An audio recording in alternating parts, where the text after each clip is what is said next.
I have no doubt that when I first moved to Thailand, I was in a similar position to a majority of guys that head over here. Single, living alone in my own condo, all while navigating the ins and outs of my mysterious new home with a giddy, adventurous-like attitude. And while I wasn't doing anything spectacular enough to write a novel about, like navigating the Arctic nightmare of the North Pole, it did feel like an exciting journey to have to push yourself to figure out life all over again here. What do you do when you're sick? What's the best form of public transport? How do you order a meal in a place where you write the order in Thai? How do you explain to someone who doesn't understand your language a pretty convoluted problem? Now, not only did these experiences make it so much faster to learn about Thailand through direct experience, but becoming independent like this in a foreign country with no family or close friends, it also substantially increases your confidence. You can't be scared to talk to strangers. You can't be scared to go down roads unjourneyed.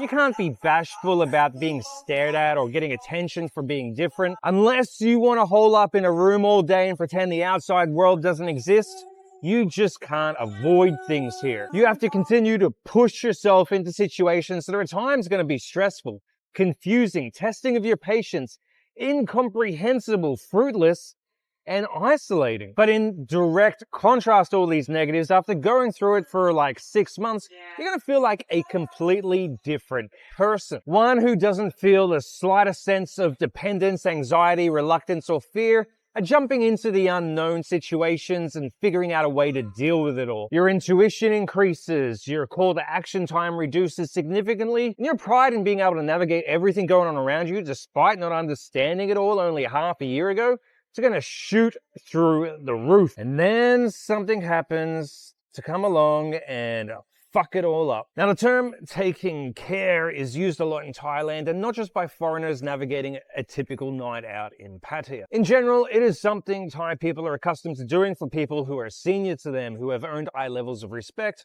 or for their partners if they're women. And one of the first ways a foreigner will interpret this aspect of having a relationship in Thailand, it's usually with a positive view. If you don't know what something is, you've got a dictionary beside you to define it. Have to explain something via written word that is convoluted?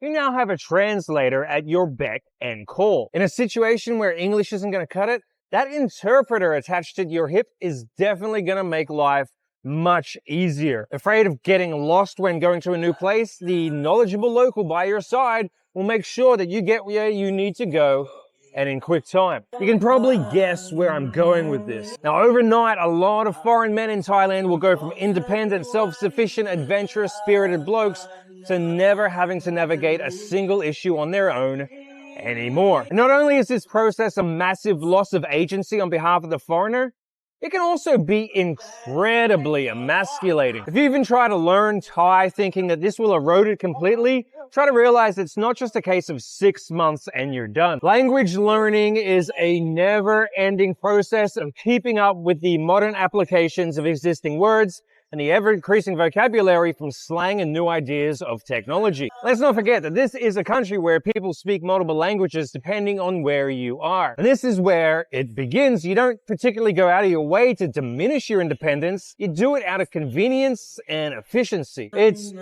much easier to ask the Thai girlfriend to make the call to check if the part is in stock, to find out what type of promotion they have going, to find out what deal is in an impromptu situation of confusion. And it's not your Thai girlfriend's fault that when you go to restaurants now, staff there will only try and talk to her, that when she senses you're having difficulty explaining something, she'll jump in and try to help. Or that tonal languages are some of the most difficult things on earth to wrap your head around after never having to do anything but advance your English skills your entire life. In other words, it doesn't just become much easier to reverse all that independence you used to gain pride and confidence from, it also becomes far more effective at getting things done efficiently here. And there's only going to be one direction to go from here.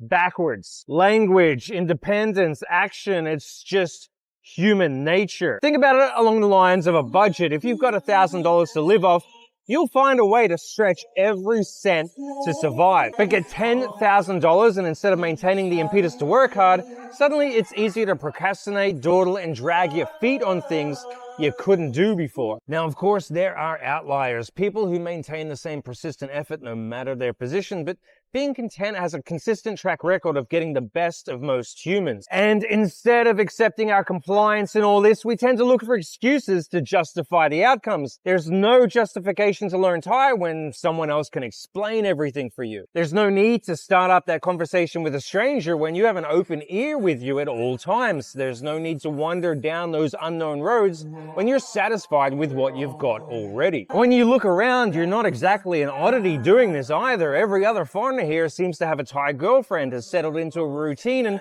they have no incentive to push each other to integrate themselves anymore. If anything, there's a silent consensus amongst the troops. It's time to hang your head up and take it easy. After all, what's left wanting after warm weather, cold beer, and a nice girl to enjoy it with? While it might seem counterintuitive to question a good situation, there's also too much of a good thing, in which case it's up to us to make that point, because they certainly won't. Thai people are raised with a collectivist attitude versus our independent view of the world, so advising your partner that there's boundaries you need to maintain in order to continue to grow can be difficult to understand here. Forget the issue of jealousy in Thailand. Just staking a claim for independence can feel like you're inflicting a massive sense of rejection against Thai people, but all this support and coddling is inadvertently detrimental to your growth as a person here. If you've ever seen Thais around their kids, specifically middle and upper class Thais, you realize they make helicopter parents in the West look like neglectful bastards as they coddle their babies and kids like crazy here. And guess what? We're the equivalent of babies to our Thai girlfriends too. Yeah, we may not be as cute or innocent, but we're just as ignorant and uninformed as kids are here. And in a country where traditional roles still dominate, don't be surprised at how many Thai women seriously enjoy the role of being a pseudo-mum once they start dating a falang. But it doesn't take a genius to realize that unless kids are given a bit of freedom to learn the reasons why they fail, fall down, or fuck things up, they won't grow up or mature as efficiently as the kids who are given that space to breathe. The problem is that you can explain all this to your heart's content to your caring Thai partner, but you won't change one iota. Instead, you have to put things into action yourself and show you don't need her to manage everything in your life. Reality is that it will all come down to yourself and your own resolve. If you want to let someone else take the reins, a Thai woman will generally have no problem with holding on and leading the way. But at some point, it's got to be emasculating to be at the mercy of someone every time you want something done in your life that feels a little difficult to do on your own. Now, for guys living in tourist areas where most people speak English, these tips won't be necessary, but if you live with a Thai in a place where you can't, here are some tips on what you should try and do. Firstly, Thais will sleep forever if they have no reason to wake up, so try to get out and do as much as you can for yourself before your partner wakes up. When you go out to a restaurant, don't pass on the order to your girlfriend. Tell it to the waitress directly, and if she doesn't understand you, you'd still be in the same position as you were if you were by yourself. When your girlfriend inevitably asks, do you want me to come with you whenever you leave your place, get in the habit of saying no as early as possible. Establish boundaries for socializing. It's really common in Thailand that couples do absolutely all socializing attached at the hip. This means every time you meet a Thai person that isn't proficient in English, they will just speak to your partner like a translator. And you don't learn shit about communicating in Thai that way. The interaction feels impersonal, going through another person to another person. You're at the liberty of whatever your partner decides to translate or explain. Oh, and side note, just because your girlfriend speaks 2 languages to a certain degree doesn't make her a good interpreter. You'd be amazed at how incorrect, twisted, or out of context the majority of translations turn out to be by people who don't do it professionally. Okay, and yeah, I totally understand for some people watching, this will feel like complete projection of an issue that you don't have here, and that's great. You keep doing you. But for anyone else that may think at times that they miss the independence and efficacy they had before they inevitably ended up with a Thai girlfriend, try not to loll too long in the rut of contentment, because it can become easy to forget how much courage and autonomy it took to move halfway across the world on your own for a new life when you're spending nearly all your time under the gentle care of a relentlessly doting Thai woman. I'm Logan in Thailand. Thanks for watching.